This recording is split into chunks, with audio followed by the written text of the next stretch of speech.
How to turn on multi-guest request on TikTok Live. First, open up the TikTok app on your phone. Now, look for the plus sign at the bottom of the screen. Tap on it. It's usually in the middle. When you tap the plus sign, a few options will pop up. Look for the one that says Live and tap on it.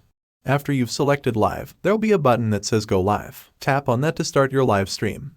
Okay, so now you're live. Awesome. Look for the word Guest down there at the bottom left corner of your screen.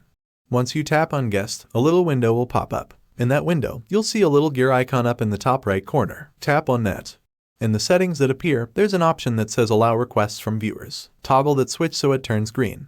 If you only want your followers to be able to request to join your live, there's another option there called Allow Requests from Followers Only. You can toggle that switch if you want. That's it. You've successfully turned on multi-guest requests on your TikTok live stream. Now, get ready for some fun interactions with your viewers. And there you have it. You're now ready to entertain a whole squad on your TikTok live streams. I hope this tutorial was helpful. Thanks for tuning until the end. Happy streaming.